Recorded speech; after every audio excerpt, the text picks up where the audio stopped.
What is the most difficult part of hiring staff? And this is not just one choice, you pick all that apply. What is the most difficult part of hiring staff?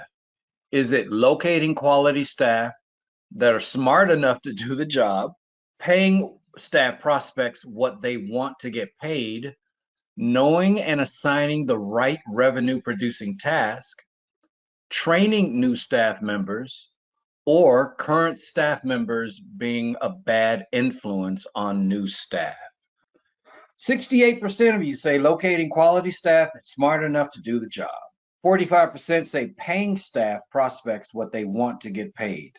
59% say knowing and assigning the right revenue producing task. 73% say training new staff members, and 5% say current staff members being a bad influence. So let's throw out the low answer, right? We won't worry about that one. Let's look at the high answer, training new staff members. And believe it or not, guys, that's the number one issue that I run into with agencies that I invest in, agencies I mentor in, agencies I just work with, right? That's the number one issue. You hire staff, but you don't train them.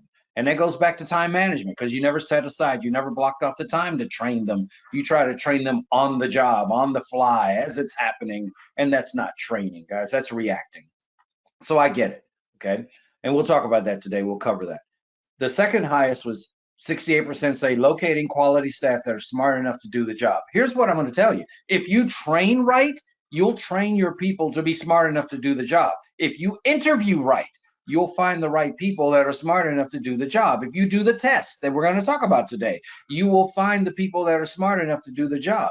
The real issue is, are you emotionally strong enough to hire the people that you're supposed to hire? See, most people hire for availability, not for ability. They're so worried that a phone is going to go to voicemail that they just will put anybody in that seat to make sure the phone doesn't go to voicemail. And then they get pissed off because they're hiring people who can't do anything else other than answer the phone so that it doesn't go to voicemail. So that's really on you guys. A lot of times you're just making these really bad emotional hires. And then you hire people that are bad, and then you try to work with these people and somehow you want them to get better. So you want to have a racehorse agency, but you're hiring pack mules. Or the worst scenario that I see all the time is that the agent just hires a bunch of assistants and secretaries. They're not hiring revenue producing staff.